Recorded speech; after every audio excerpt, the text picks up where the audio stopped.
नमस्कार, सुप्रभात। आप देख रहे हैं राष्ट्र प्रथम, मैं हूं जिगर। नजर करते हैं हेडलाइन पर। उत्तराखंड के सीएम धामी ने काशीपुर में प्रधानमंत्री आवास योजना के तहत 9 आवासीय योजनाओं का शिलान्यास किया। आरएसएस के महासचिव दत्तात्रेय होसबले ने देश में कथित रूप से बढ़ती आय असमानता और बेरोजगारी पर चिंता व्यक्त की। दिल्ली के मुख्यमंत्री एवं आम आदमी पार्टी के राष्ट्रीय संयोजक अरविंद केजरीवाल इन दिनों दिल्ली से ज्यादा गुजरात में बिताते हैं। उत्तर प्रदेश के उप मुख्यमंत्री ब्रजेश पाठक ने मुजफ्फरनगर जिला अस्पताल का निरीक्षण किया। चुनाव आयोग ने उपचुनाव की तारीख का ऐलान कर दिया। बिहार की 2 विधानसभा सीटों पर 3 नवंबर को मतदान होगा। खबरें विस्तार से। उत्तराखंड के सीएम धामी ने काशीपुर में प्रधानमंत्री आवास योजना के तहत 9 आवासीय योजनाओं का शिलान्यास किया। इसके साथ ही सीएम धामी ने प्रधानमंत्री आवास योजना के तहत 7,000 से ज्यादा परिवारों को मकान आवंटित किए। शिलान्यास और लोकार्पण का यह कार्यक्रम काशीपुर से उदयराज हिंद इंटर कॉलेज में आयोजित किया गया था। उत्तराखंड में प्रधानमंत्री आवास योजना के तहत आवास निर्माण कार्य बहुत तेजी से चल रहा है। काशीपुर में प्रधानमंत्री आवास योजना के शिलान्यास और लोकार्पण कार्यक्रम में मुख्यमंत्री पुष्कर सिंह धामी के साथ प्रदेश के आवासीय मंत्री भी शामिल रहे। प्रदेश भर में प्रधानमंत्री आवास योजना के तहत 17,000 से अधिक आवासों का निर्माण भी किया जा रहा है। मुख्यमंत्री पुष्कर धामी प्रधानमंत्री ने काशीपुर से आवासीय योजना के तहत जिले की 9 शहरों की योजनाओं का शिलान्यास किया। उसमें प्रधानमंत्री का आभार भी माना। आवास बनने के बाद 7,000 से ज्यादा परिवारों को मकान आवंटित किए जाएंगे। प्रधानमंत्री मोदी का सपना है कि 2024 तक जरूरतमंद परिवारों के पास अपना मकान हो। मुख्यमंत्री धामी के साथ केंद्रीय रक्षा एवं पर्यटन मंत्री अजय भट्ट भी मौजूद रहे।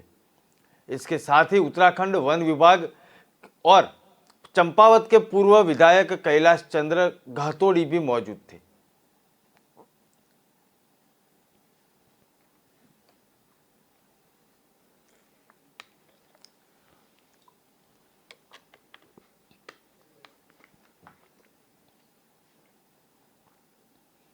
शारदीय नवरात्र के पावन पर्व पर मुख्यमंत्री व गोरक्षक पीठाधीश्वर योगी आदित्यनाथ ने अष्टमी तिथि की मान में रविवार गोरखनाथ मंदिर के शक्तिपीठ में विधि विधान से विशिष्ट महानिशा पूजा का अनुष्ठान पूर्ण कर लिया। गोरखपुर पहुंचे सीएम योगी आदित्यनाथ नवमी तिथि के मान में कन्या पूजन व 10वीं तिथि पर गोरक्षक पीठ के निकलने वाले परंपरागत विजय शोभा यात्रा तक गोरक्ष भूमि पर उपासना रहेंगे। शारदीय नवरात्र के पावन अवसर पर गोरखनाथ मंदिर पहुंचे गोरक्षक पीठाधीश्वर योगी आदित्यनाथ ने मंदिर के शक्तिपीठ में महानिशा का पूजा अनुष्ठान किया और पूरे विधि विधान से संपन्न भी किया। हवन कर उन्होंने आदिशक्ति से लोक कल्याण की मंगल कामना भी की।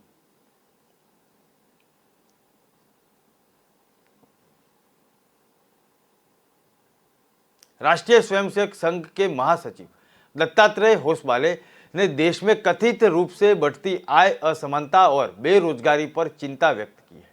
आरएसएस के महासचिव ने कहा कि गरीबी हमारे सामने दानव जैसी चुनौती है। हालांकि होसबले ने यह भी कहा कि इस चुनौती से निपटने के लिए पिछले कुछ सालों में कई कदम उठाए गए हैं। उन्होंने कहा कि आत्मनिर्भर भारत और केंद्र सरकार की कई अन्य पहलों जैसे एफपीओ, जनधन योजना और स्वास्थ्य सेवा और डिजिटल क्रांति से संबंधित कार्यक्रम की सराहना भी की। संघ के स्वदेशी जागरण मंच द्वारा आयोजित एक वेबिनार कार्यक्रम में बोलते हुए उन्होंने कहा कि इस बात का दुख होना चाहिए कि 20 करोड़ लोग गरीबी रेखा से नीचे है। 23 करोड़ लोग प्रतिदिन 375 रुपये से भी कम कमा सकते हैं। गरीबी हमारे सामने एक दानव जैसी चुनौती बन चुकी है। यह महत्वपूर्ण है कि दानव को हम खत्म करेंगे। उन्होंने अर्थव्यवस्था में खराबी के लिए पिछली सरकारों को दोषापूर्ण आर्थिक नीतियों को जिम्मेदार भी ठहराया। उन्होंने कहा कि देश में 4 करोड़ बेरोजगार है, ग्रामीण क्षेत्रों में 2.2 करोड़ और शहरी क्षेत्रों में 1.8 करोड़ बेरोजगार अभी भी है। श्रम बल सर्वेक्षण में बेरोजगारी दर 7.6% आंकी गई है। रोजगार पैदा करने के लिए हमें न केवल अखिल भारतीय योजनाओं की आवश्यकता है बल्कि स्थानीय योजनाओं का भी आवश्यकता है। उन्होंने कहा कि भारत दुनिया का शीर्ष 6 अर्थव्यवस्थाओं में से है। भारत की शीर्ष 1% आबादी के पास देश की आय का 5वां हिस्सा है और साथ ही में देश की 50% आबादी को कुल आय का केवल 13% ही मिल सकता है। उन्होंने पूछा कि यह अच्छी स्थिति है। इसके बाद उन्होंने भारतीय संस्कृति में क्या क्या बदलाव आए हैं उसकी भी बात कही।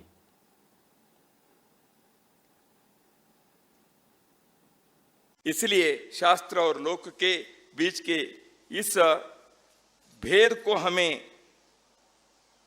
एक दृष्टि से दो क्लासिफिकेशन समझने के दृष्टि से करना अलग है, लेकिन राष्ट्र की अभिव्यक्ति, समाज की चेतना, मनुष्य की उन्नति, हम सबके जीवन के धर्म को निभाने का जो कार्य है, इसमें इस भेद को करने की कोई आवश्यकता नहीं है, ऐसे लगता है।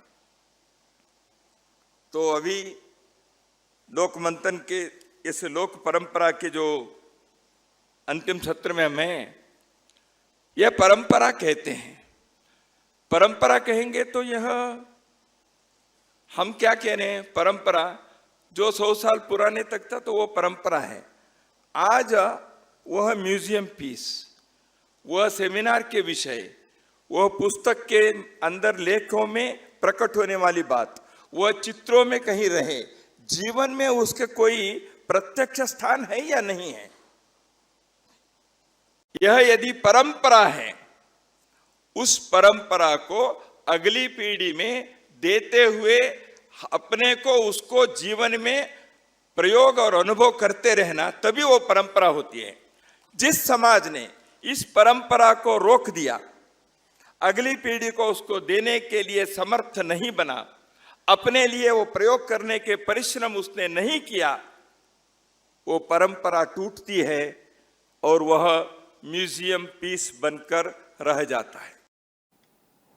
दिल्ली के मुख्यमंत्री एवं आम आदमी पार्टी के राष्ट्रीय संयोजक अरविंद केजरीवाल इन दिनों दिल्ली से ज्यादा गुजरात में दिन बिता रहे हैं। चुनाव से पहले केजरीवाल एक के बाद एक गुजरात दौरा कर रहे हैं। इस बीच केजरीवाल ने वादा किया कि यदि उनकी पार्टी गुजरात की सत्ता में आई तो प्रत्येक गाय के लिए पालक को रोजाना 40 रुपये दिए जाएंगे और गैर दुधाऊ मवेशियों के लिए प्रत्येक जिले में एक गौशाला बनाई जाएगी। केजरीवाल ने दावा किया कि बीजेपी और विपक्षी कांग्रेस आपके मतों को काटने के लिए एकजुट है। खुफिया ब्यूरो की एक रिपोर्ट के मुताबिक उनकी पार्टी राज्य में अगली सरकार बना रही है।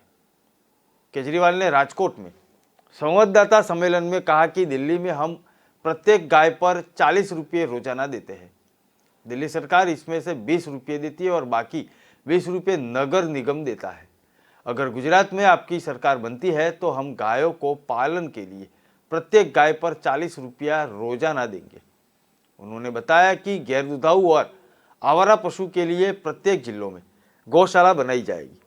केजरीवाल ने वादा किया कि आप सरकार राज्य में गायों की बेहतरीन आवश्यक कदम उठाएगी। वहीं दूसरी तरफ से केजरीवाल ने अहमदाबाद में जिस रिक्शा चालक के यहाँ रात्रि भोज किया था उसे बीजेपी को समर्थन देने के सवाल पर उन्होंने कहा कि वह लोग के बीच इस आधार पर भेदभाव नहीं करते। उन्होंने कहा कि वे चाहे कांग्रेस के हो या बीजेपी के, उन्होंने मुझे आमंत्रित किया रात्रि भोज के लिए और मैं बिना सोचे वहां पे गया था। वे अपनी इच्छा से किसी भी पार्टी को मत दे सकते हैं।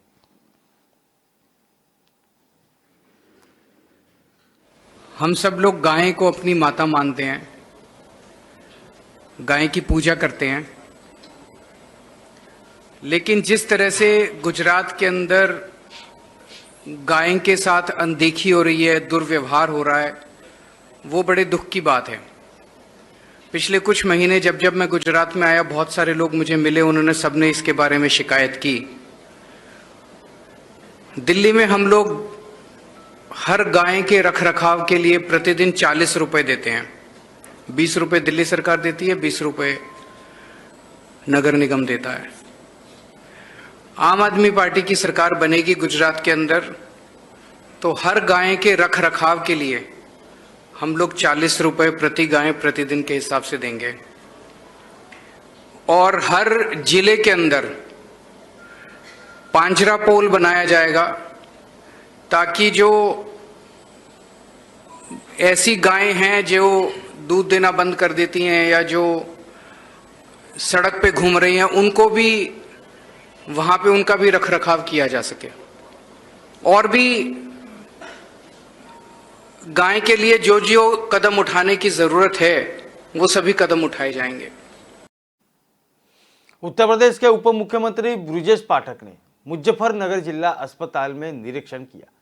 उन्होंने अस्पताल की इमरजेंसी वार्ड का निरीक्षण करते हुए कहा कि वहां भर्ती मरीजों से बातचीत भी की। राज्य मंत्री कपिल देव अग्रवाल से भी मुख्यमंत्री ने बातचीत की थी। उनके बाद वार्ड का निरीक्षण किया और अस्पताल परिसर में बैठे मरीजों से, तीमारदारों से बातचीत की और सुविधा के बारे में जानकारी ली। इस दौरान सीएमओ डॉक्टर महावीर सिंह फौजदार और सीएमएस राकेश सिंह को दवाइयाँ को लेकर आवश्यक दिशा निर्देश भी दिए। उप मुख्यमंत्री ब्रिजेश पाठक ने जिला अध्यक्ष विजय शुक्ला से बूथों पर हुए कार्यक्रम के तहत कार्यक्रमों की जानकारी भी ली। जिला अध्यक्ष ने बताया कि प्रधानमंत्री नरेंद्र मोदी के जन्म दिवस पर सभी बूथों पर 2 अक्टूबर तक कार्यक्रम आयोजित हुए थे। अब सभी कार्यकर्ता प्रधानमंत्री और मुख्यमंत्री की जन कल्याणकारी योजनाओं को जन जन तक पहुंचाने का काम करते हैं। इसके लिए कार्य योजना तैयार की जा रही है। राज्य मंत्री कपिल देव अग्रवाल से भी बातचीत की थी और वही स्वास्थ्य मंत्री ब्रिजेश पाठक के जनपद के दौरे के कारण सामुदायिक अस्पताल को अवकाश में खुला रखा गया था। चिकित्सकों ने व्यवस्था को दुरुस्त रखा था।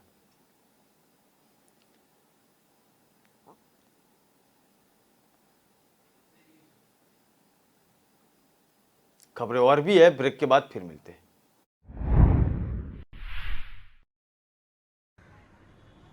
कौन सी दुकान से?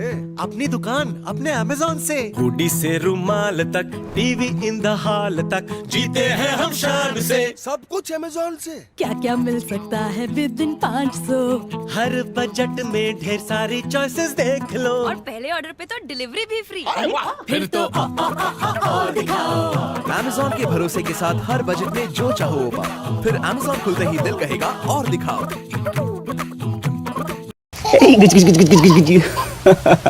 तुम्हें अपनी गोद में खिलाने जैसा कोई एहसास नहीं दुनिया में। पर एक दिन था जब मुझे लगा कि शायद मुझे ये मौका कभी मिलेगा ही नहीं। तुम आने वाले थे और पापा की तबीयत बहुत खराब हो गई। लाइफ एक दिन बिना किसी वार्निंग के बदल गई। You want to sleep? Okay okay okay, सो जा सो जा।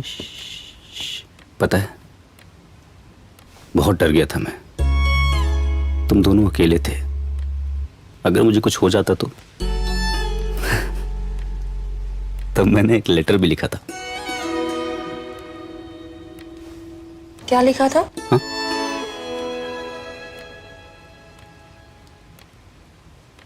लिखा था कि मैं अभी तक तुमसे मिला भी नहीं हूं और I love you so much already. मैं तुम्हें बड़ा होते हुए देखना चाहता था। लाइफ का शायद कोई और ही प्लान था। अरे, तुम दोनों को कभी मेरी कमी महसूस ना हो, इसलिए मैंने सब कुछ प्लान कर लिया है। लाइफ कब और कैसे बदल जाए ये किसी को नहीं पता, इसलिए अपनों का फ्यूचर आज ही सिक्योर करें HDFC लाइफ टर्म प्लान्स के साथ। HDFC लाइफ, सर उठा के जियो।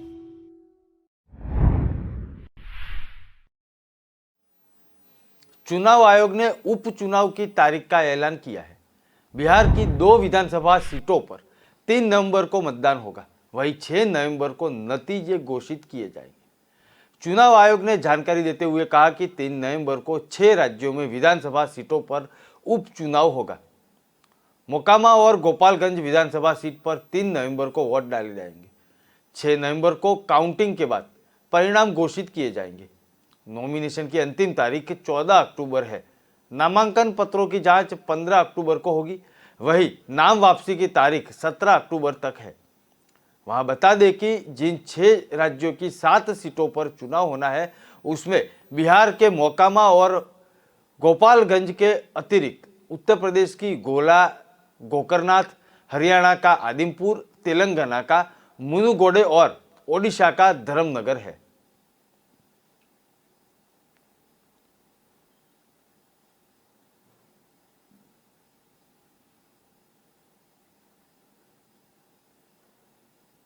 सामाजिक कार्यकर्ता तीस्ता सीतलवाड़ ने सवाल उठाते हुए कहा है कि टारगेटेड हिंसा के मामले में देश ने शायद ही कभी राज्य की जवाबदेही देखी हो। सीतलवाड़ ने कहा कि गिरीश पटेल स्मरणांजलि व्याख्यान देते हुए उन्होंने लक्षित हिंसा की कहानी के आधार की शुरुआत भड़काऊ भाषणों और नफरती लेखन के साथ होती है। उन्होंने कहा कि ऐसे हिंसा के पीड़ितों को अपराधी के लिए सजा सुनिश्चित करने के कठिनाई का सामना करना पड़ता है। सीतलवाड़ ने कहा कि नतीजा क्या है, हमारे देश में राज्य की जवाबदेही विरले ही होती है। 1984, 1992 और 2002 के मामले में कितने लोगों को सजा दी गई, ये सवाल हमारे सामने है। उन्होंने कहा कि गहरे दूरीकरण के मुद्दे पर जनता के बीच काम करना आसान नहीं है और इस पर सोशल मीडिया का प्रभाव भी बहुत अधिक है। सामाजिक कार्यकर्ता ने आरोप लगाया कि देश में जो प्रक्रिया दिखी जा रही है वह यह है कि हिंसा को अंजाम देने वालों लोगों को सत्ताधारी पार्टी का समर्थन मिल रहा है। इसका पुराना इतिहास है। उन्होंने दावा किया कि 6 सितंबर 1992 को बाबरी मस्जिद ध्वंस के बाद जो हुआ वह खुद को दोहराता हुआ प्रतीत होता है।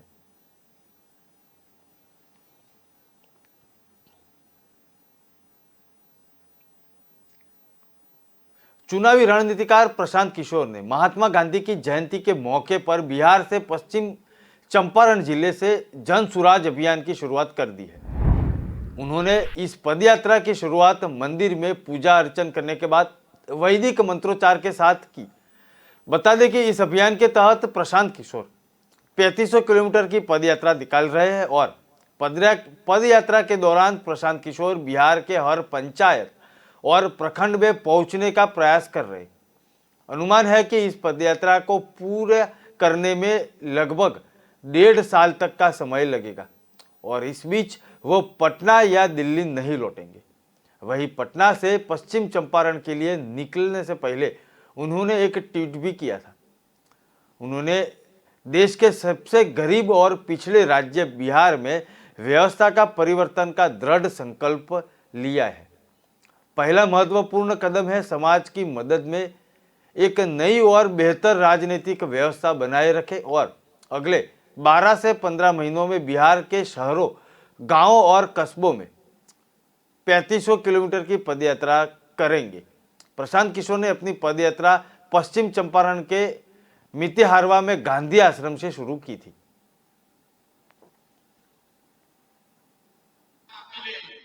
आपके बच्चों को, आपके हस्बैंड को, आपके भाई, अपने बेटे को रोजगार के लिए बिहार छोड़कर जाना नहीं पड़े। जहाँ रहते हैं आप बताइए,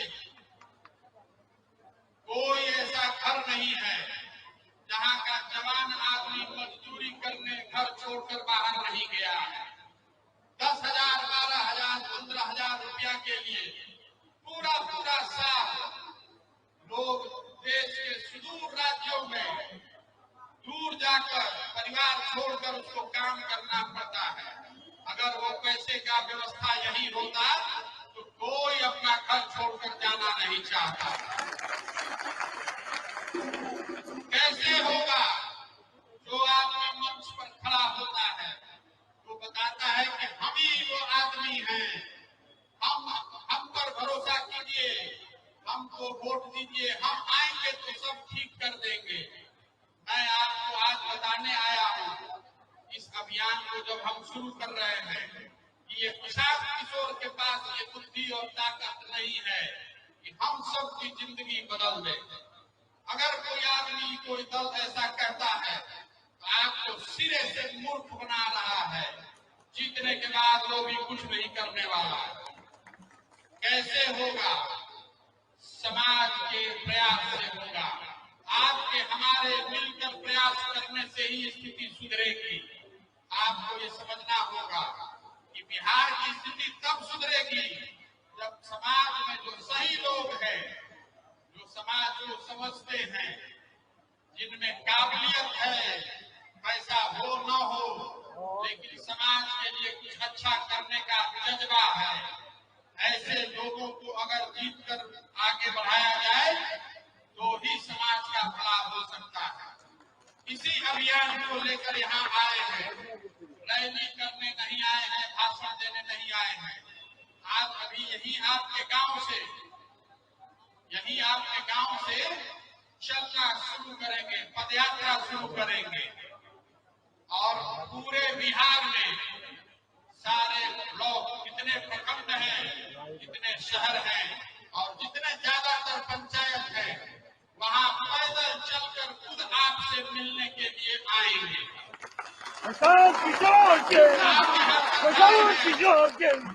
आप यहाँ पर आए हैं, आपके गांव में, आपके पंचायत में, आपके शहर में हजारों ऐसे लोग हैं जो यहाँ नहीं आ सकते हैं, उनसे मेरा परिचय नहीं है। वो हमारे पास आए या ना आए, हम ही उनके पास चल कर जाएंगे, उनसे समझने का प्रयास करेंगे कि आखिर क्या आपकी समस्या क्या है, क्या करने से आपकी जिंदगी बेहतर हो। कांग्रेस की भारत जोड़ो यात्रा बीते दिन 3 दिनों से कर्नाटक में है। इस यात्रा में राहुल गांधी बदनवालू से मैसूर तक 10 किलोमीटर से अधिक तक चले और सड़क में दोनों ओर दर्शकों की भीड़ ने उनका स्वागत भी किया। इसके बाद शाम को मैसूर में एक रैली को संबोधित भी किया। राहुल रैली को संबोधित कर रहे थे तब तेज बारिश हो गई थी, लेकिन राहुल गांधी ने अपना भाषण नहीं रोका। इस दौरान भाजपा पर कई निशाने साधे और कहा कि भारत जोड़ो यात्रा के माध्यम से देश को एकजुट करने के लिए हम कोई नहीं रोक सकता। बारिश तेज होने के बाद भी राहुल ने भाषण जारी रखा था और इस दौरान भीड़ ने उनका उत्साह भी વધાरा। राहुल ने कहा कि कन्याकुमारी से कश्मीर तक यह यात्रा जारी रहेगी और रुकेगी नहीं। बारिश हो रही है लेकिन बारिश ने इस यात्रा को नहीं रोका। गर्मी, तूफान, ठंड भी इस यात्रा को रोक नहीं सकती। गांधी ने सभा में कहा कि नदी जैसी यात्रा जारी रहेगी और इस नदी में आपको नफरत या हिंसा का कोई निशान नहीं मिलेगा। मैसूर में जनसभा को संबोधित करते हुए कांग्रेस नेता ने कहा कि भारत जोड़ो यात्रा को कोई नहीं रोक सकता, जिसका उद्देश्य भाजपा आरएसएस द्वारा फैलाई गई घृणा और हिंसा को रोकना है। राहुल गांधी ने आगे कहा कि भाजपा कितनी भी नफरत और हिंसा फैलाए, यह यात्रा अपने लक्ष्य को प्राप्त करेगी और लोगों को एकजुट करेगी। कन्याकुमारी से कश्मीर तक ये यात्रा चलेगी, रुकेगी नहीं। बारिश आ रही है, बारिश ने इस यात्रा को नहीं रोका। गर्मी, तूफान, ठंड इस यात्रा को नहीं रोकने वाली, क्योंकि यही हिंदुस्तान का इतिहास है, यही हिंदुस्तान का डीएनए है। और बीजेपी ने भ्रष्टाचार के सब रिकॉर्ड तोड़ दिए हैं। हर चीज में 40% कमीशन लेते हैं और 13,000 स्कूल एसोसिएशन ने कहा कि 40% कमीशन उनको देना पड़ रहा है। ना प्रधानमंत्री ने कार्रवाई की, ना चीफ मिनिस्टर ने। बेरोजगारी बढ़ती जा रही है। नोटबंदी और जीएसटी ने छोटे व्यापारियों का, स्मॉल और मीडियम बिजनेसेस की रीढ़ की हड्डी तोड़ दी। पूरा का पूरा फायदा चुने हुए 2-3 बड़े उद्योगपतियों को मिल रहा है। एक तरफ बेरोजगारी तो दूसरी तरफ महंगाई। बीच में कर्नाटक और हिंदुस्तान की जनता, गरीब जनता पिस रही है। जितनी भी नफरत, जितनी भी हिंसा ये करेंगे, हम हिंदुस्तान को जोड़ेंगे। आप इतनी दूर से चले, बारिश में आप आज यहाँ खड़े हो, आप सबका दिल से बहुत बहुत धन्यवाद। जय हिंद। बिहार के मुख्यमंत्री नीतीश कुमार सोमवार को महाअष्टमी के मौके पर पटना के शीतला माता मंदिर पहुंचे थे। मुख्यमंत्री ने आम भक्त की तरह माता जी की पूजा की उनके साथ मंत्री विजय कुमार चौधरी भी मौजूद रहे। इस मौके पर शीतला मंदिर की पुरखा सुरक्षा व्यवस्था की गई थी। इस दुर्गा पूजा में सीएम ने श्रद्धा भक्ति ज्यादा देखी जा रही थी। उन्होंने माता के आगे शीश नवाजकर चरण छुए और पुरोहितों से भी आशीर्वाद लिया। इस दौरान मंदिर में मौजूद पुरोहितों ने टीका लगाकर माता की चुनरी पहनाकर मुख्यमंत्री का स्वागत किया। शीतला मंदिर में पूजा अर्चन के बाद नीतीश कुमार पटन देवी मंदिर पहुंचे थे और मां से आशीर्वाद लिया था। मुख्यमंत्री नीतीश बीती रात भी पटना के पूजा पंडाल में पहुंचे थे। मां का पट खुलने के बाद पंडाल में जाकर उन्होंने मां दुर्गा के दर्शन किए और आरती में भी भाग लिया। मुख्यमंत्री ने पटना के कई मंदिरों और पूजा पंडालों का दौरा किया। उन्होंने पदाधिकारियों को हार के मौके पर सुरक्षा व्यवस्था दुरुस्त करने को और उपद्रवी तत्वों पर सख्ती कार्रवाई करने के निर्देश भी दिए। सीएम शीतला माता मंदिर पहुंचे थे और बताया जा रहा है कि सीएम ने महाअष्टमी पर विधिवत शक्ति की पूजा की।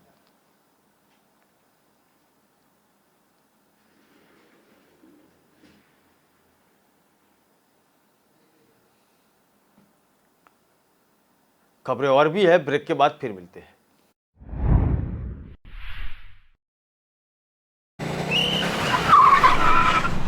मस्त मास्क पहना रे तूने। Thank you sir. वो जान बचाने के लिए पहनना पड़ता है ना सर। रेडीमेड है या टेलर मेड है? ऑनलाइन ऑर्डर किया है सर। एक और है क्या? है ना सर। देना। बहुत मस्त लगे आपको। ये ना सर। सर ना भाई, जान बचाने के लिए बाइक चलाते वक्त सिर्फ खोपड़े पे मास्क पहनेगा तो खोपड़े को कौन बचाएगा? समझ गया सर। हेलमेट ऑनलाइन ऑर्डर कर, वरना हमेशा के लिए ऑफलाइन हो सकता है। Okay sir. ये ले। चल हम ये भी ऑनलाइन भर दे। हेलमेट पहने, ट्रैफिक नियमों का पालन करे, जिंदगी के सफर को सुरक्षित रखे। Amazon Great Indian Festival starting 23rd September. Ramesh के घर बड़ा वाला टीवी आया। पम्मी जी ने लेटेस्ट फैशन सबको दिलाया। चंचल ने भी नया फोन बढ़िया डील में पाया। अरे बोलो बोलो पूरे मोहल्ले को जानना है। Amazon से लिया, Amazon से लिया, Amazon, Amazon, Amazon। आ रहा है Amazon Great Indian Festival। बड़े ब्रांड्स पर बड़ी डील्स, नो कॉस्ट EMI और बैंक डिस्काउंट 23 सितंबर से लिया। राजस्थान में सत्ता और संगठन को लेकर जमकर घमासान मचा हुआ है। पायलट और गहलोत खेमे में बटी कांग्रेस में लगातार अनिश्चितता की स्थिति बनी हुई है। मुख्यमंत्री अशोक गहलोत के कांग्रेस अध्यक्ष का चुनाव नहीं लड़ने के बाद राजस्थान में नेतृत्व बदलने पर किसी की नजरें टिकी हुई है। इसी बीच गांधी जयंती और सिरोही में राष्ट्रपिता महात्मा गांधी की मूर्ति का अनावरण के मौके पर सिरोही विधायक और मुख्यमंत्री गहलोत के सलाहकार संयम लोढ़ा ने एक हैरान कर देने वाला बयान दिया। लोढ़ा ने अपने संबोधन में गहलोत सरकार के 5 साल पूरे करने पर संशय जाहिर किया। किसी विकास कार्य के बारे में जानकारी देते हुए सीएम ने सलाहकार ने कहा कि अगर सरकार जनवरी तक नहीं रही तो बचे हुए विकास कार्य पूरे किए जाएंगे। लोढ़ा ने इस बयान के बाद सियासी गलियारों में हलचल मची गई। मालूम हो कि संयम लोढ़ा निर्दलीय विधायक है और सरकार को समर्थन कर रहे हैं। गहलोत के करीबी माने जाते हैं। बता दें कि लोढ़ा के बयान के बाद चर्चा तेज हो चुकी है। गहलोत सरकार जनवरी से पहले गिर सकती है। हालांकि विधायक ने सीधे तौर पर सरकार गिरने की बात नहीं की।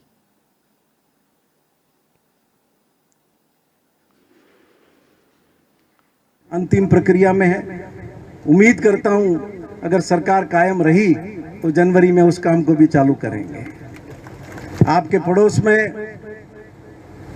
कोर्ट बना रहे हैं 8 मंजिल का, उसका भी काम चालू हो गया है। बहुत से हमारे बुजुर्ग, हमारे डीजे साहब ऊपर बैठते थे तो उनको उनकी कोर्ट में अपीयर होना है तो जाने में बहुत कठिनाई होती थी, तो वो भी शुरू हो रहा है। और उसके ठीक बगल में सिरोही का मिनी सचिवालय की स्वीकृति अंतिम प्रक्रिया में है। 50 करोड़ रुपए लगा करके उसका निर्माण करेंगे। अभी एसपी साहब और कलेक्टर साहब अलग अलग जगह बैठते हैं, इन दोनों को एक ही बिल्डिंग में लाएंगे।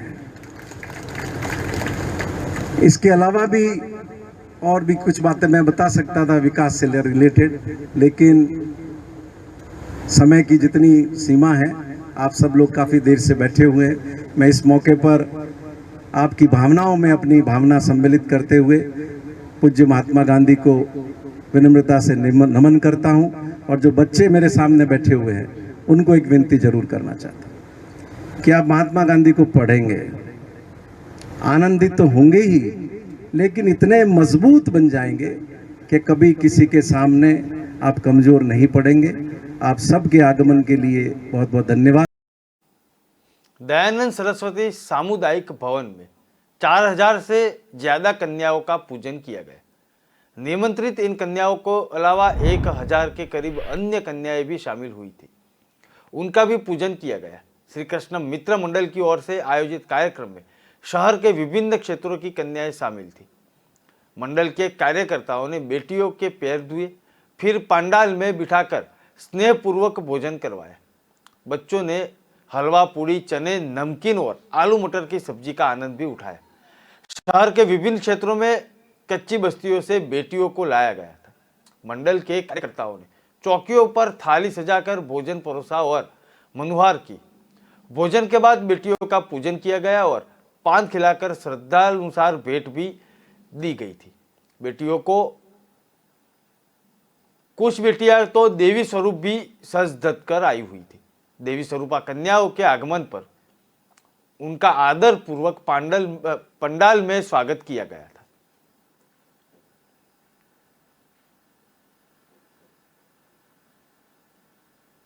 ये हमने आज से 15 साल पहले 9 कन्याओं से चालू किया था, शुरुआत की थी, और फिर इसके साथ बढ़ते आज 2022 में 41 कन्याओं का भोजन श्री कृष्ण मित्र मंडल के द्वारा सभी मित्रों के द्वारा रखा गया है, और इसमें पूरे कोटा के सभी मित्रों का सहयोग होता है।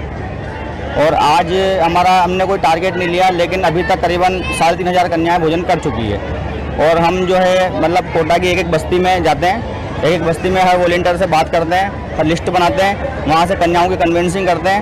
और टोटल करीबन 17-18 बस्तियाँ कोटा की, 17-18 बस्तियों में करीबन 15-20 बसें लगती है और करीबन 150 ऑटो लगते हैं। तो मंडल द्वारा ये 15वां आयोजन है, और इस 15वें आयोजन में जैसे आपने बताया कि मात्र 7 कन्याओं से चालू किया था, और आज 4141 कन्याओं का पूजन और भोजन दोनों किया जा रहा है। तो मैं श्री कृष्ण मित्र मंडल के अध्यक्ष राजेश माहेश्वरी, इनकी पूरी टीम को बधाई देता हूँ कि किस तरह का इन्होंने मैनेजमेंट कर रखा है।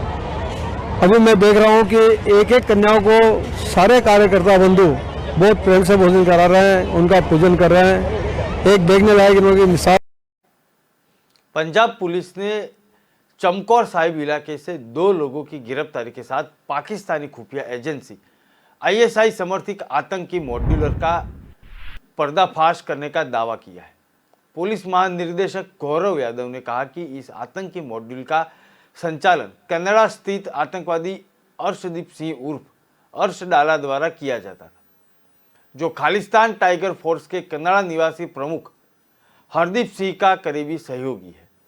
बताया जा रहा है कि ये लोग ड्रोन के जरिए सीमा पार से हथियार मंगवाते थे और उन्हें आगे सप्लाई करते थे। गिरफ्तार लोगों की पहचान मोगा के गांव चांद तक नया निवासी विजा उर्फ उन गगन और गांव गंजी गुलाब सिंह वाला के निवासी रंजोत सिंह और ज्योति के रूप में हुई थी। पुलिस ने इनके पास से एक रिवॉल्वर और पिस्तौल के अलावा 21 कारतूस भी बरामद किए हैं।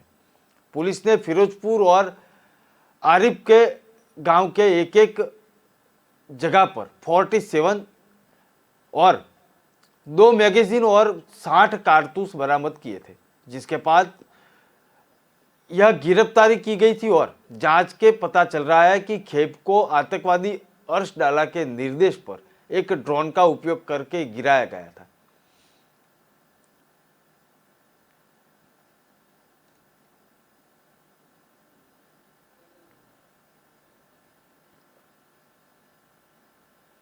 अजमेर में एक रात में 500 मीटर दूर 2 घरों में लूट की कोशिश का मामला सामने आया है।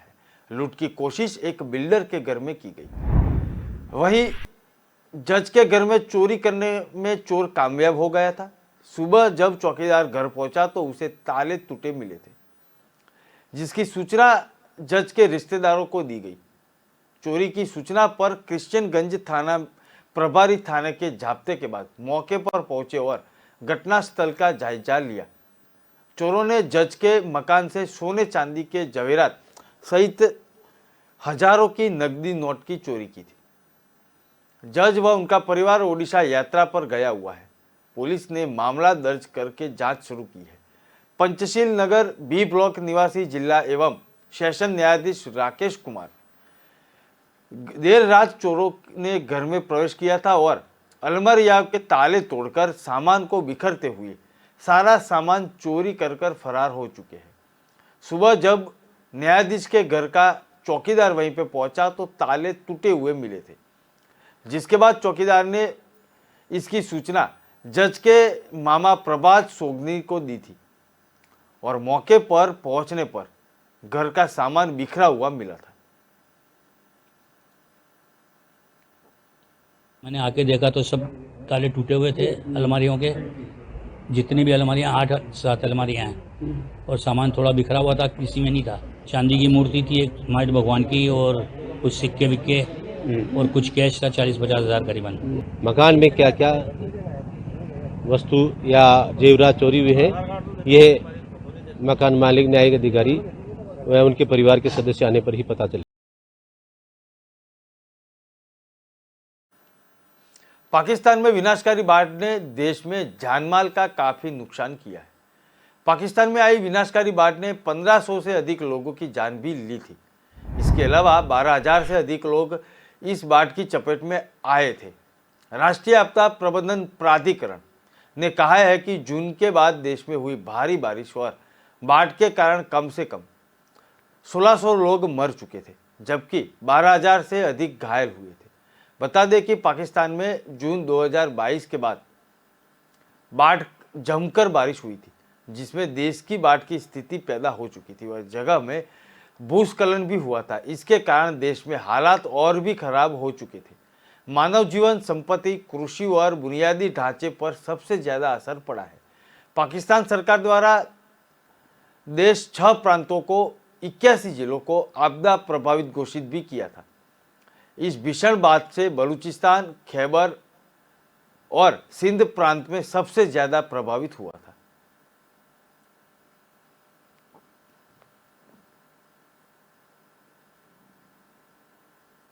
बलूचिस्तान स्थित श्मशान घाट में हिंदू महिला का दाह संस्कार किया गया था। इसके बाद अवशेष को हिंदू रिवाज के अनुसार प्रवाहित किया जाना चाहिए, लेकिन वह अज्ञात लोगों ने छेड़खानी की थी।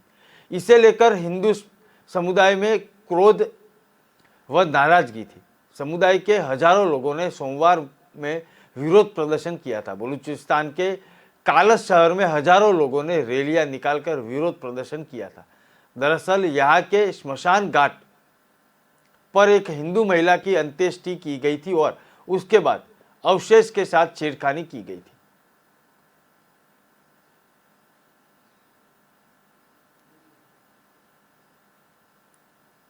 खबरें और भी है, ब्रेक के बाद फिर मिलते हैं।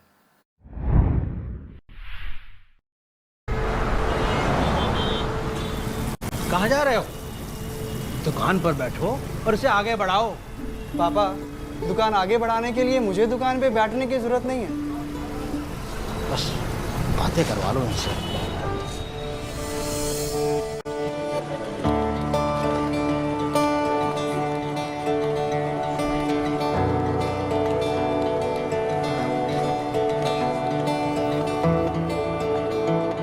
थोड़ा सा ऊपर और।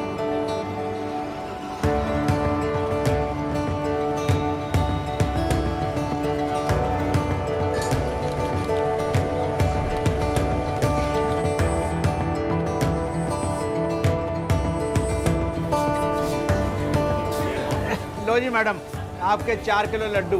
बेटा इनके लड्डू पैक कराओ। क्यों पापा, बढ़ गई ना दुकान आगे? हाँ बेटा, अब तक सबकी खुशी के लिए मिठाई खिलाई है, मगर आज अपने बेटे के हुनर के लिए खुद खाऊंगा।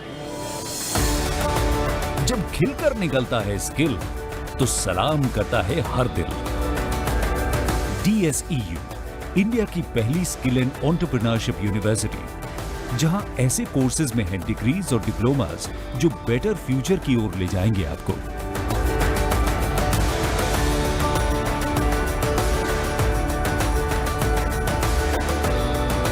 तो एडमिशन के लिए अप्लाई कीजिए। स्किल है तो नहीं कुछ मुश्किल है। सुनो, तेल वेल सब खत्म हो गया। अरे संडे तक तो चलाओ यार। संडे क्यों? क्यों संडे? हर काम संडे। चेक करो deal share app. Deal share app पर मिलते हैं इंडिया के सारे टॉप ब्रांड्स और हजारों लोकल ब्रांड्स भी। यहाँ बेस्ट क्वालिटी आइटम्स पर शहर में सबसे सस्ते डील्स पा सकते हैं, वो भी हर घंटे। और तो और free delivery, daily cashback and contest भी। अरे मान गया बाबा, लो अभी ऑर्डर करता हूँ ना।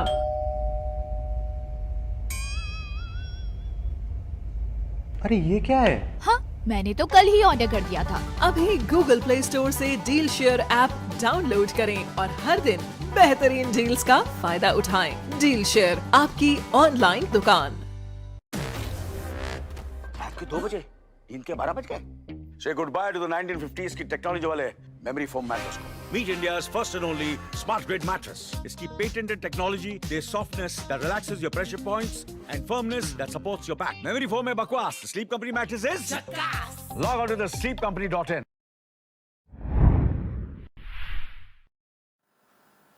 पाकिस्तान के पूर्व प्रधानमंत्री इमरान खान को हाई कोर्ट से अंतरिम जमानत मिल चुकी है। बता दें कि इमरान खान को महिला जज को धमकाने के मामले में स्थानीय अदालत ने गिरफ्तारी वारंट जारी किया था। इमरान खान को जब मोहसिन अख्तर कयानी ने 10,000 रुपये जमा कराने की शर्त पर अंतरिम जमानत दे दी है। इसके अलावा इमरान खान को 7 अक्टूबर से पहले स्थानीय अदालत में पेश होने के आदेश दिए हैं। 20 अगस्त को इस्लामाबाद में एक रैली के दौरान इमरान खान ने अपने सहयोगी शाहबाज गिल के साथ हुए व्यवहार को लेकर शीर्ष पुलिस अधिकारियों और चुनाव आयोग और राजनीतिक विरोधियों के खिलाफ मामला दर्ज कराने की धमकी दी थी। इमरान खान के दिए गए भाषण के कुछ घंटों बाद ही रैली में पुलिस, न्यायपालिका और अन्य राज्य संस्थानों को धमकी देने के मामले में इमरान खान के खिलाफ मामला दर्ज किया गया था। स्थानीय मजिस्ट्रेट ने इमरान खान के खिलाफ पुलिस के अनुरोध पर गिरफ्तारी वारंट जारी किया था और साथ ही में यह भी माना जा रहा था कि पाकिस्तान पुलिस इमरान खान के बनीगला आवास पर छापेमारी भी कर सकती है। इमरान खान के वकील बाबर ने गिरफ्तारी वारंट रद्द करने की मांग वाली याचिका के साथ इस्लामाबाद उच्च न्यायालय का दरवाजा खटखटाया था।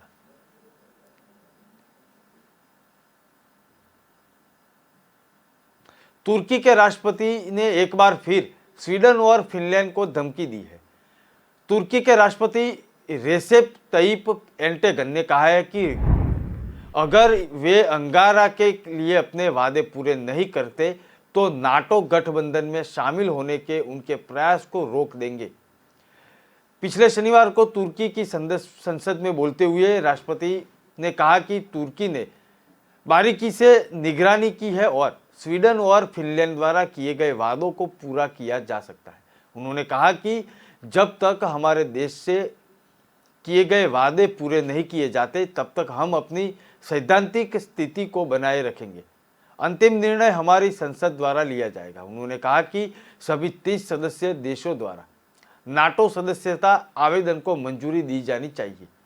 हम बता दें कि अब तक हंगेरी और तुर्की को छोड़कर सभी नाटो सदस्य देशों ने स्वीडन और फिनलैंड की सदस्यता को मंजूरी दे दी है।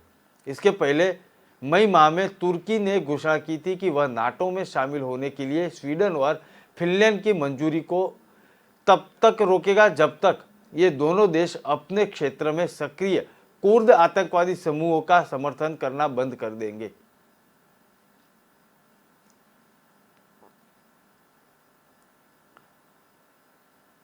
पाकिस्तान में फिल्मी कलाकारों की नापाक हरकत सामने आई है, जिसके बाद वे बवाल मच चुका है। भारतीय जनता पार्टी के नेता मनजिंदर सिंह सिरसा ने एक घटना का वीडियो साझा करते हुए दावा किया कि कुछ फिल्मी कलाकार जूते पहनकर पाकिस्तान के पंजाब प्रांत स्थित गुरुद्वारा पंजा साहिब के परिसर में प्रवेश कर गए थे। इतना ही नहीं, बिना अनुमति के सभी ने काफी देर तक एक फिल्म का शूटिंग भी किया। जानकारी के अनुसार फिल्म लाहौर दर्जन पर मुस्लिम कलाकार पगड़ी बांधकर गुरुद्वारा में फिल्म का कुछ शूटिंग कर रहे थे। इसी दौरान गुरुद्वारा साहिब में आई संगत ने उन्हें जूता सहित अंदर देखा तो उन्होंने विरोध किया था।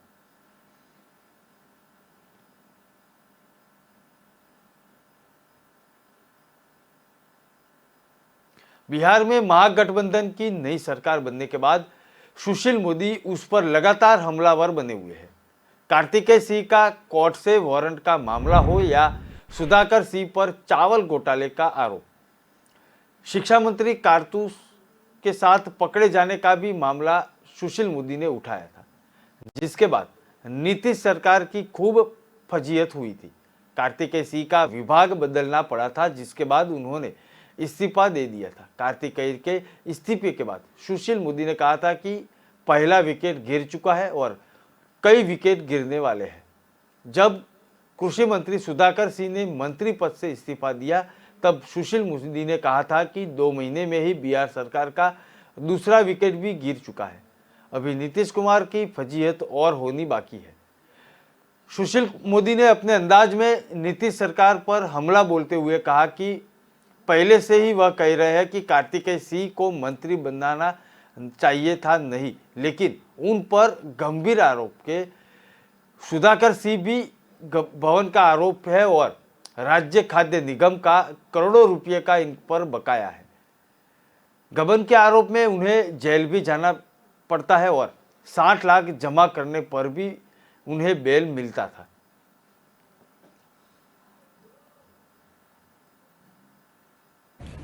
दो महीने के भीतर नीतीश सरकार के 2 मंत्रियों का इस्तीफा हो गया, यानी 2 महीने में 2 विकेट गिर चुका है।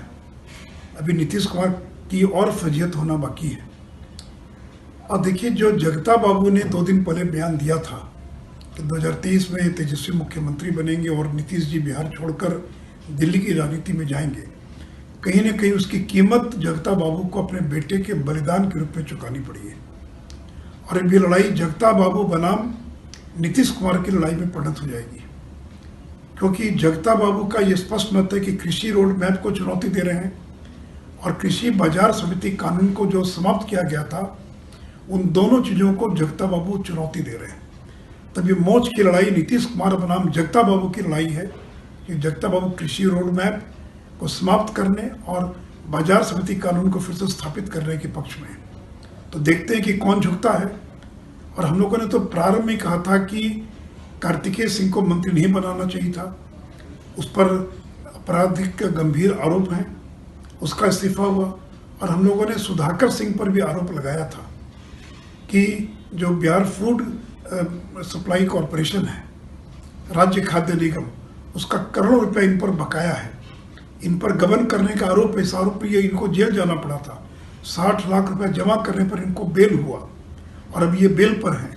तो जिस व्यक्ति पर सरकारी राशि के गबन का गंभीर आरोप है, भ्रष्टाचार से जुड़े मामले, अपनी रक्षा जरूरत के लिए भारत केवल हथियार का आयात नहीं करता, बल्कि अब यहाँ उन मुल्कों की सूची में भी शामिल है जहां निर्यात करते हैं। भारत के कुछ हथियार की विदेशी सेना में भी मांग बढ़ी है। रक्षा सौदों को लेकर भारत के कुछ मुल्कों के साथ डील फाइनल हो चुकी है। कुछ देश के साथ यह डील एडवांस स्टेज में चल रही है।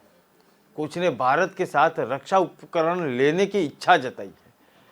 आइए इस कड़ी में जानते हैं कि भारत ने कौन से रक्षा उपकरण की धूम है।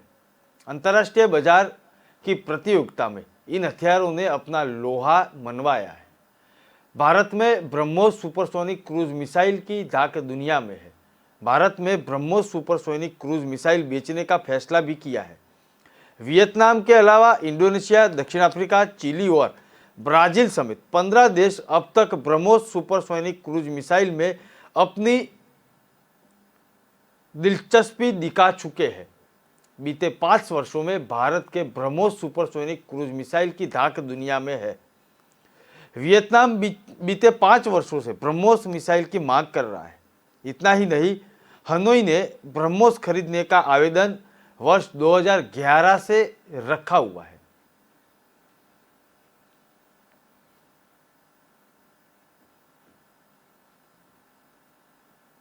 आम आदमी पार्टी नेता व राज्यसभा सांसद राघव चड्ढा इन दिनों गरबा के रंग में नजर आ रहे हैं। विधानसभा चुनाव में आम आदमी पार्टी को मजबूत करने के लिए राघव चड्ढा पार्टी सुप्रीमो अरविंद केजरीवाल के साथ गुजरात में आए थे। वह रोज न केवल गरबा के पंडालों में पहुंचते हैं बल्कि स्थानीय लोगों के साथ गरबा खेलते हुए भी नजर आ रहे हैं और उनका वीडियो भी सोशल मीडिया पर वायरल हुआ है। सांसद चड्ढा ने सोशल मीडिया पर एक वीडियो अपलोड किया। इसमें वह सूरत में आयोजित गरबा पंडाल में गरबा खेल रहे थे। उन्होंने गुजरात की पुरातन संस्कृति और गरबा के माध्यम से जीवंत रखने की गुजरातियों का आभार भी प्रकट किया। बता दें कि आप सुप्रीमो अरविंद केजरीवाल ने सांसद राघव चड्ढा को गुजरात में पार्टी का सह प्रभारी नियुक्त किया है।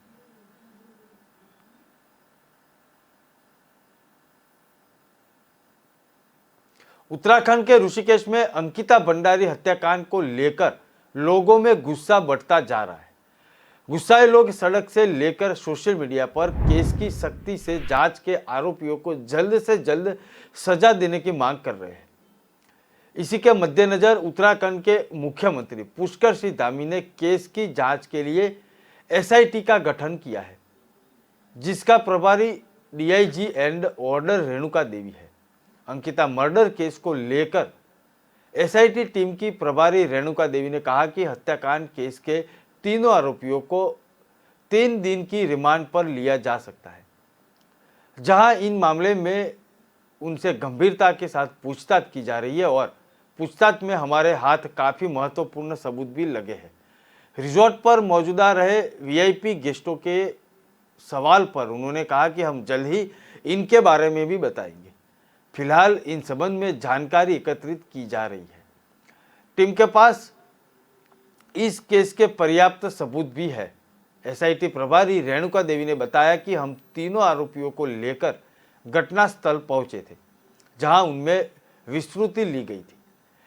इस जानकारी के बाद हमारे हाथ घटनास्थल से काफ़ी अहम सबूत भी लगे हैं। उन्होंने आगे कहा कि हम रिजॉर्ट में लगे सीसीटीवी फुटेज से भी कई महत्वपूर्ण साक्षी मिले हैं।